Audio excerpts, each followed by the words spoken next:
Olá, gente, tudo bem? Como todos estão? Vamos aí iniciar aquele último encontro antes da prova de domingo, que já é logo ali, né?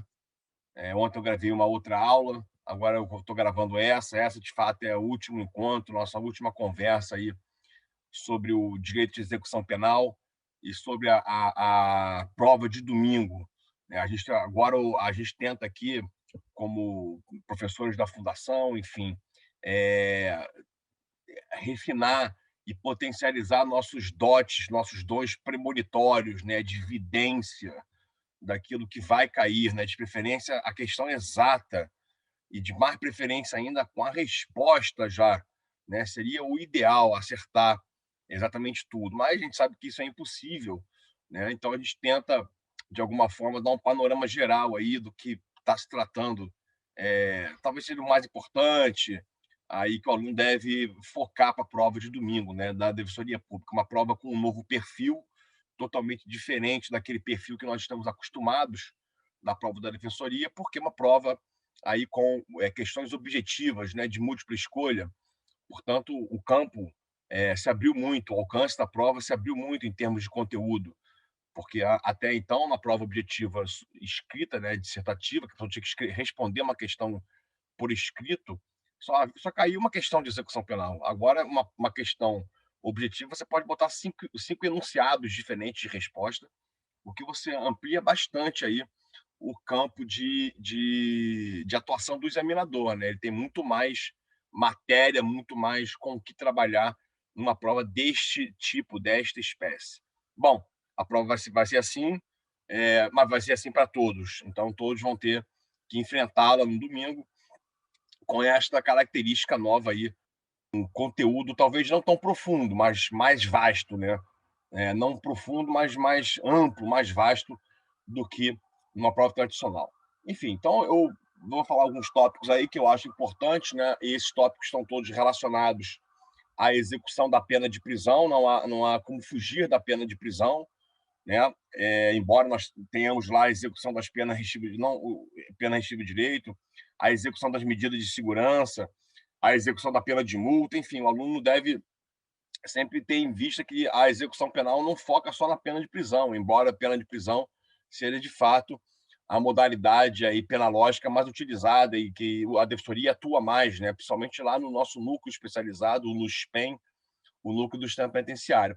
Mas não esqueçam do resto. A pena de multa, por exemplo, tivemos um julgamento importante aí do STJ recentemente, embora ruim para a defesa, que é aquela questão da pena de multa, né? Quer dizer, o não pagamento da pena de multa, o inadimplemento da pena de multa impede, entre aspas, a extinção da punibilidade, né? O juiz não pode declarar extinto o cumprimento da pena se não houver o pagamento da multa. Então, condenado por crime de roubo, em que ele sofre uma pena de prisão mais pena de multa, ainda que ele tenha cumprido a pena de roubo, a extinção da pena por completo depende do adimplemento, do pagamento da pena de multa. Isso é ruim, porque impede a incidência dos efeitos do artigo 202 lá do Código Penal. É controvertida a questão da contagem do prazo de 5 anos do artigo 64, inciso 1, lá do Código Penal, aquele prazo de 5 anos que depura os efeitos da reincidência. Enfim, há uma série de consequências aí nessa decisão do STJ, né? E tem a ver com a pena de multa. Bom, enfim, vamos avançar aqui. Nosso encontro hoje é muito rápido. Não podemos ficar perdendo tempo. Bom, primeira que eu gostaria de ressalvar aí é a questão da atuação da Defensoria Pública na execução penal, né? Óbvio, né? A Defensoria Pública foi alçada a órgão da execução penal, formalmente inserida aí no artigo, vocês estão vendo aí, no artigo 61 da Lei de Execução Penal, no inciso 8º, somente em 2010. Deixa eu subir esse quadradinho aqui, com a minha carranca. Tá aqui, pronto. Pela Lei 12.313 de 2010, né?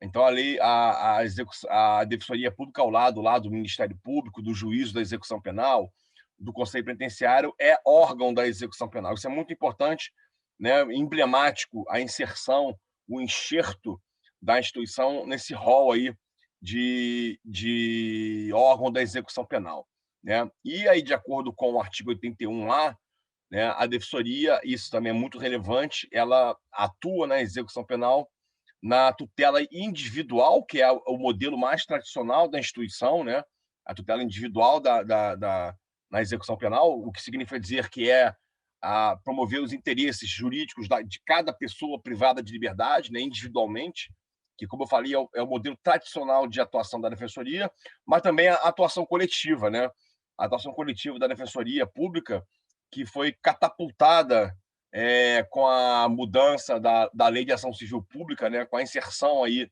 na Lei de Ação Civil Pública, a Lei 7347 de 85, da Defensoria como um dos legitimados para promover a ação civil pública, né? Eu sei que já havia lá essa questão no Código de Defesa do Consumidor, mas havia discussão se a norma do Código de Defesa do Consumidor se restringiria às ações consumeristas, né?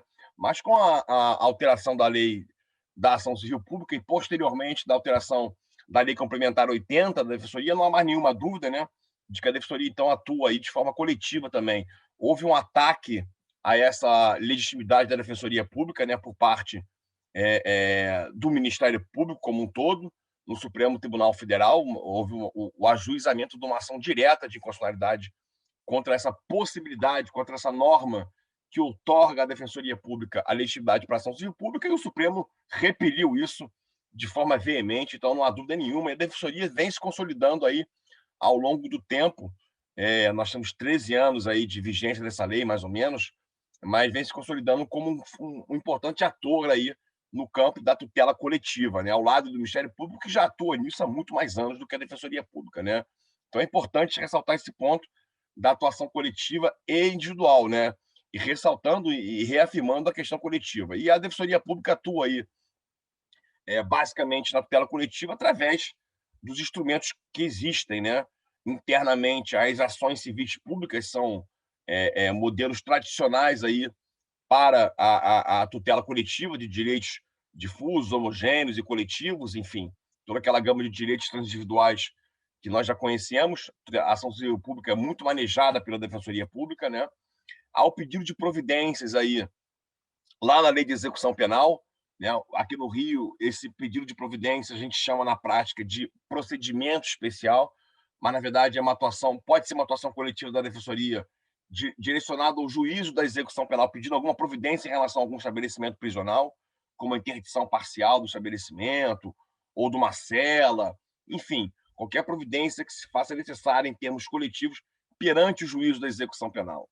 Perfeito? E aqui esse pedido de providências ele é de caráter administrativo, ele é perante o juízo da execução penal e de caráter administrativo, mas é uma forma de atuação coletiva também da defensoria, se for uma questão coletiva, como falta de água, falta de colchão, enfim, qualquer matéria que tenha alguma dimensão coletiva. E a atuação no sistema interamericano, que a Defensoria Pública vem aí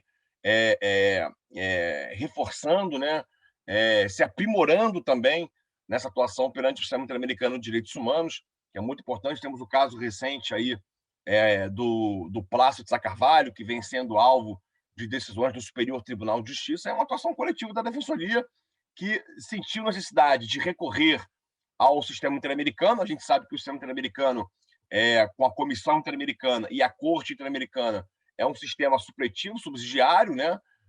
Mas foi, na época, o único instrumento que a Defensoria viu ser capaz de tutelar direitos coletivos de pessoas privadas de liberdade. Então, a Defensoria foi, o NUSPEN, né, foi ao sistema interamericano e conseguiu lá as medidas de proteção às pessoas privadas de liberdade. Portanto, é bem importante isso, tem previsão expressa aí na nossa lei complementar, esse recurso aí ao sistema interamericano. Vê lá no artigo 4º, inciso 7º, representar aos sistemas internacionais, né? Internacionais porque há outros sistemas que não são o interamericano, como, por exemplo, o sistema ONU, o sistema global de proteção de direitos humanos é o sistema ONU, também pode ser utilizado. O NUSPEN nunca utilizou, mas é possível ser utilizado também o sistema global, o ONU, o sistema ONU de proteção de direitos humanos. Por isso que a lei fala sistemas internacionais, porque é o sistema ONU, é o sistema interamericano, enfim, né? Mas o mais utilizado é o sistema interamericano de direitos humanos. Então, atenção aí nessa questão da atuação coletiva da Defensoria na execução penal. Isso nunca foi cobrado, se não me falha a memória, né? E hoje é um tema quente, né? É um tema quente que, se não vier aí na prova objetiva, essa questão pode vir numa segunda fase, por exemplo, para o aluno, para o candidato, tem que fazer uma ação civil pública, né? Que não tem nada demais, fazer uma ação civil pública é a coisa mais fácil do mundo. É como fazer qualquer outra petição inicial. Perfeito? Mas atentem-se para essa questão aí da tutela coletiva na execução penal da Defensoria Pública, prevista em lei, inclusive. Deixa eu passar aqui. Outro tema muito importante que vocês têm que estar com isso na cabeça, o básico, pelo menos, é o sistema disciplinar, né? Agora, já entrando mais na lei de execução penal, mais na questão da execução das penas de prisão. O sistema disciplinar é muito importante, né? A gente trabalha com isso todo dia. A gente dorme pensando em falta grave, acorda pensando em falta grave, né? Eu, às vezes, pego o celular aqui em casa para falar, pô, tô cometendo uma falta grave, né? Uma brincadeira, mas, enfim. E o sistema disciplinar é importante por quê? Porque as faltas graves e as sanções disciplinares decorrentes das faltas graves atingem de forma severa, né?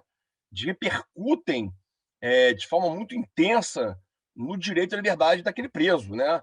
Nós temos aí várias consequências decorrentes das faltas graves, né? Revogação da remissão de pena, revogação de saídas temporárias, regressão de regime, interrupção de prazo de progressão de regime, agora é lei, lá no parágrafo 6º do artigo 112 da Lei de Execução Penal, antes era só uma súmula do STJ, agora é lei, né?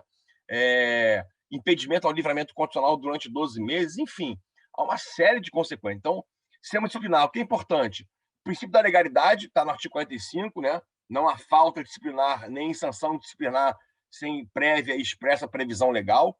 É o princípio da legalidade sob o seu duplo aspecto, taxatividade e anterioridade. Isso é fundamental porque dá a base de toda a argumentação, né? Por exemplo, aí vem a questão do rol taxativo das faltas graves e das sanções disciplinares lá do artigo 53, taxativo, não há como inventar, acrescer, analogia em Malamparte, isso não existe, né? Embora a gente saiba que algumas questões são muito maltratadas, como, por exemplo, a questão do celular. A falta grave do celular, do inciso 7º do artigo 50, é possuir aparelho rádio similar que permita a comunicação com o mundo externo ou com terceiros, né? Então, aí vem a discussão. E o cara que é pego com a bateria do celular? Pô, a bateria por si só não permite a comunicação com ninguém, mas a jurisprudência majoritária entende que qualquer componente essencial ao funcionamento do celular, né, configura a falta grave, embora, repito, a bateria por si só não estabelece contato com ninguém. Eu já peguei a bateria do celular uma vez em casa, fiquei falando com ela, não respondeu.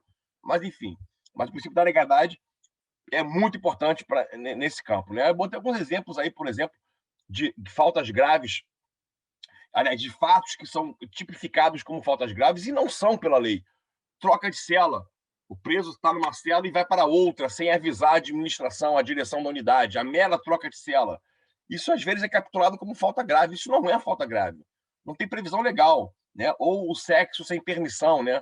Ou seja, fazer a visita íntima sem permissão da direção, conhecido como ratão, nessa prática é tido como ratão, também não é falta grave, né? Então, muita atenção a essas condutas, né, que às vezes podem parecer, ai meu Deus, que conduta horrorosa, mas não interessa se ela é horrorosa, se ela é reprovável, ou se não é reprovável, se eu praticaria ou não. A questão está previsto em lei? Isso é muito importante no sistema disciplinar, tá, gente? E aí eu ressalto essas duas questões aí, inclusive essa questão do ratão aí, que é que o ratão ocorre no dia de visita. A pessoa vai visitar o preso, né? Visita social, né? No pátio, com todo mundo. Eles vão ao banheiro, fingem que vão ao banheiro e lá, no banheiro, eles realizam sexo, né? E ele faz isso porque ele não tem permissão ainda para a prática da visita íntima, né? E é tido como falta grave. Essa questão já caiu na prova específica da defensoria, hein, gente? Para você ver a importância dessa matéria do sistema disciplinar e o princípio da taxatividade ou da legalidade na área disciplinar. Temos aí súmulas importantes que os alunos têm que ter em mente, né? A 444 e 535 do STJ. Falta grave não interrompe prazo de livramento condicional, não interrompe prazo de comutação de pena nem de indulto. E, embora não haja súmula, também não interrompe prazo de saída temporária.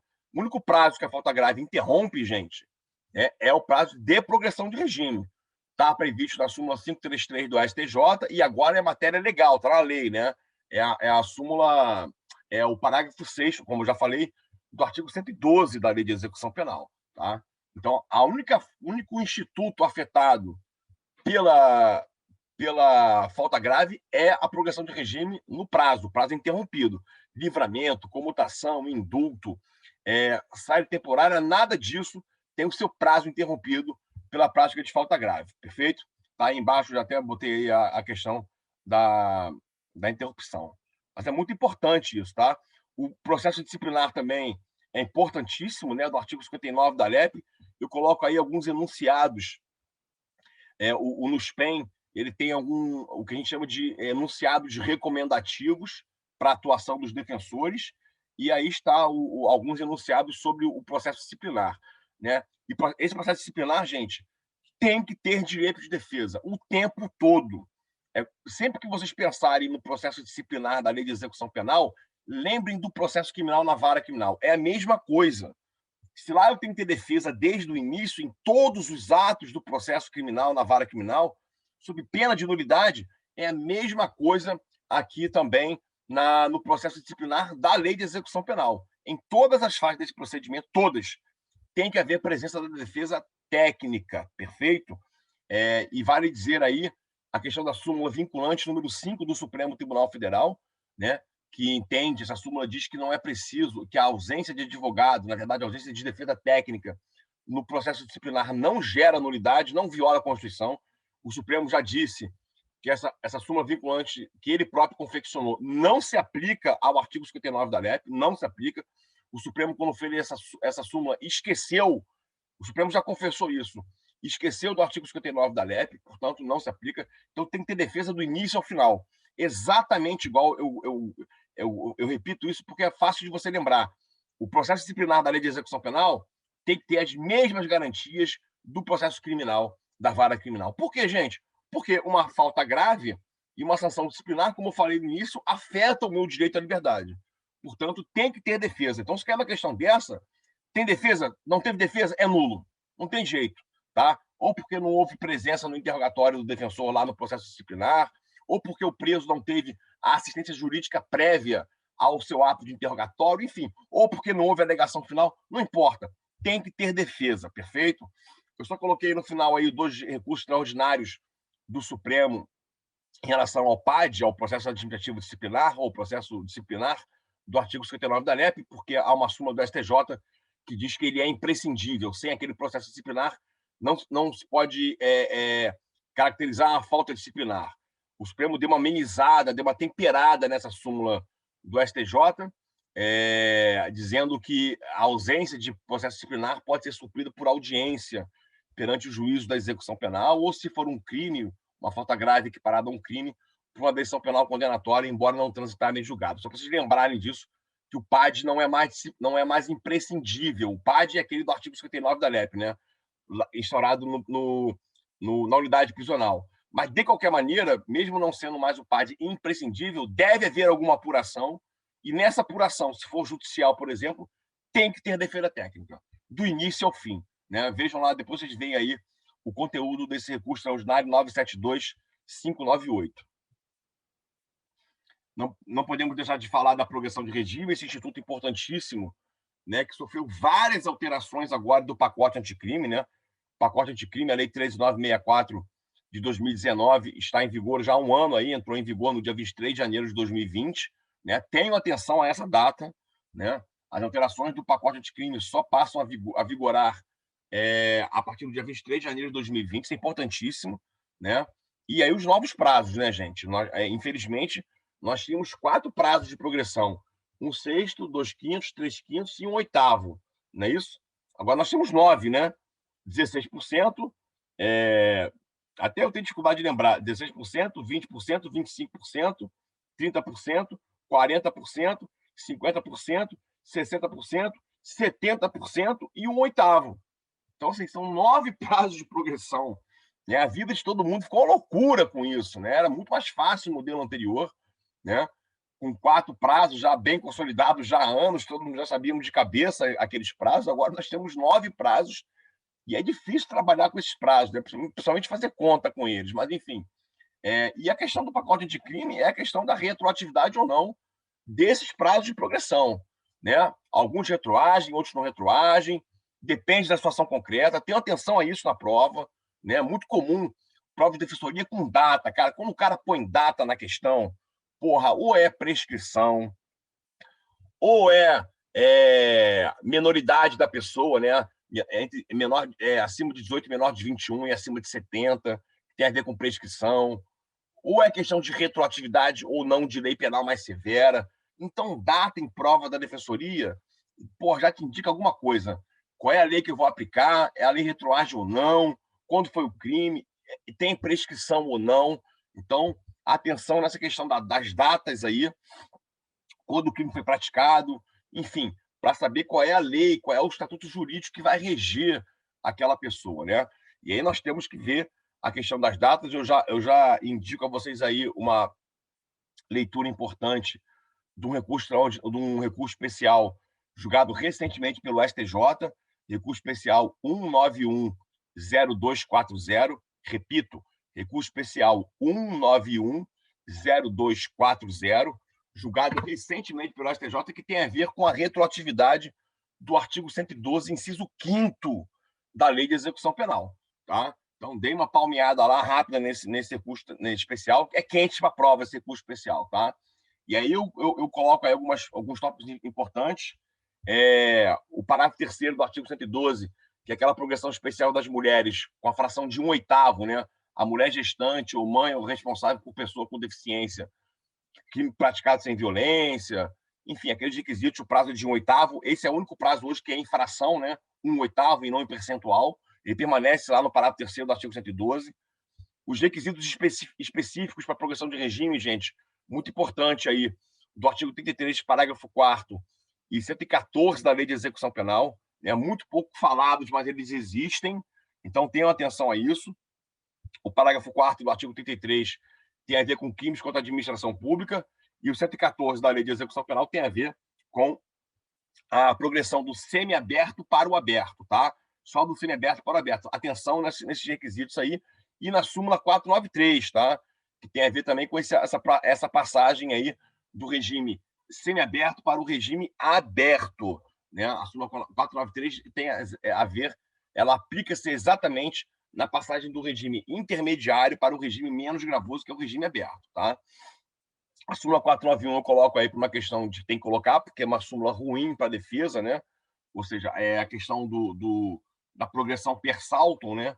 Que não se admite a progressão per saltum. Deixa eu ver aqui meu tempo, aqui, controlar meu tempo. A súmula proíbe a progressão per saltum, que é aquela do regime fechado para o regime aberto. A defesa entende que cabe, né? Evidentemente, porque a lei não proíbe isso. Mas a súmula do STJ diz taxativamente que é incabível. É a posição majoritária hoje em dia, né? E também aí uma norma que veio com o pacote anticrime, né? E às vezes é esquecida aí, que é o parágrafo 9º da Lei 12.850 de 2013, e aquela lei da delação premiada, a famosa lei da delação premiada, né?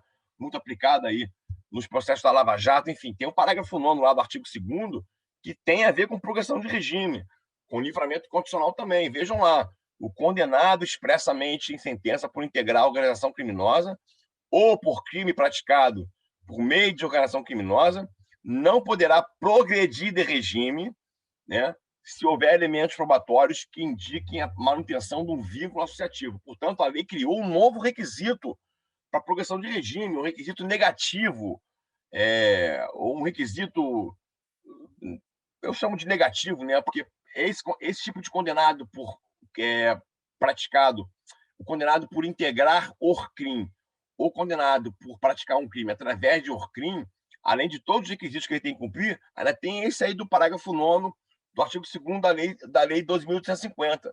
Ele só pode progredir se houver provas de que ele não tem mais vínculo com aquela ORCRIM, tá? Essa norma aí, gente, como ela cria um requisito para progressão de regime, ela dificulta a progressão de regime para esta categoria de condenados, ela é irretroativa, não há a menor dúvida em relação a isso, tá? Ela está piorando, agravando, exigindo mais para a progressão de regime. Ela é irretroativa, não há dúvida nenhuma em relação a isso. Mas anotem lá no artigo 112 de vocês, façam uma remissão a essa norma aí para vocês saberem que ela existe. Eu sei que não tem consulta na prova, mas, enfim, também fica lá já anotado, né? Requisito subjetivo da progressão de regime. bom comportamento carcerário, né? Atenção, porque o parágrafo 7º do artigo 112 da Lei de Execução Penal, que havia sido vetado pelo presidente da República, esse veto foi derrubado pelo Congresso.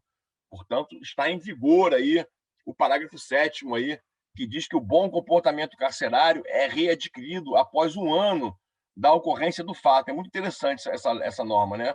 Ou antes, se o requisito, o objetivo for atingido antes, né? Porque, gente, a falta grave, ela interrompe o prazo da progressão de regime, né? Está no parágrafo 6º. E, além disso, ela afeta meu comportamento carcerário. O que a norma está dizendo é, essa falta grave que interrompeu a progressão, o prazo da progressão, ela só impede a progressão em termos subjetivos de comportamento durante 1 ano. Ou antes, né? Após o cumprimento do requisito temporal exigível para a obtenção do direito. Porque, apesar da interrupção do prazo, se essa interrupção não for superior a 1 ano, ele recupera também o requisito subjetivo antes desse 1 ano. É o que diz o parágrafo 7º do artigo 112 da LEP, que está em consonância, gente. Tem uma lógica, uma ligação com o artigo 83, inciso 3º, a linha B do Código Penal, que diz que a falta grave só impede o livramento condicional pelo período de 12 meses, de 1 ano, portanto, né? Há uma ligação aí, a lei está claramente dizendo, olha, a falta grave ela não atinge mais o meu requisito subjetivo, tanto na progressão, tanto no livramento condicional, por mais de 12 meses. É uma limitação temporal criada pelo legislador. E isso em analogia, aplicando por analogia ou por empréstimo, o indulto e a comutação, né? A gente sabe que o indulto e a comutação, tradicionalmente no Brasil, já não tem algum tempo, né?